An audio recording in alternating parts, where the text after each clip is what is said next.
masu gidan islamiyya da duniya aljanna mubarakira To fa shahararren mawaki a Najeriya Alhaji Dauda Kahutu Rarara ko a yanzu ya ƙara maimaita abin da ya saba maimaitawa a wuraren taro.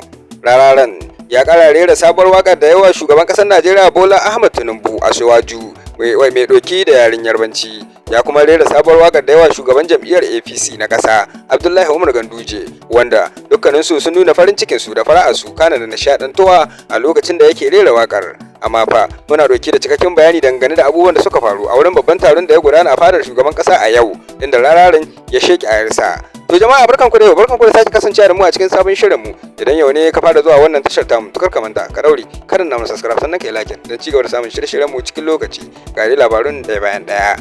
Shahararren mawaƙin siyasa a Najeriya shi da tawagarsa sun samu halartar babban taron jam'iyyar A.P.C da aka gudanar a fadar shugaban ƙasa, inda Rararan ya rera wasu waƙoƙi mabambanta wanda yawa shugaban ƙasar Najeriya Bola Ahmed Tinubu, ciki kuwa har da waƙar da ya masa wadda ya saka yaren Yarbanci.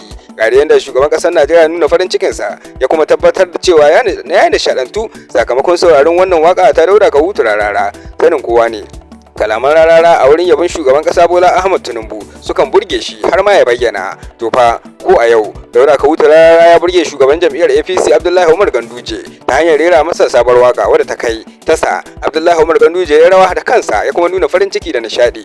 Da wannan ne masana ke cewa Dauda Kahutu Rarara ya zama ɗaya tilo a cikin mawakan Najeriya masu amfani da harshen Hausa wanda suka yi fice a wannan shekara. Da wannan muka zo ƙarshen wannan shirin namu na yau. Idan yau ne ka fara zuwa wannan tashar tamu, to ka manta ka daure kana na subscribe sannan kai like na cigaba da samun shirye-shiryen mu cikin lokaci. Mun gode da lokacin kallo. A huta lafiya.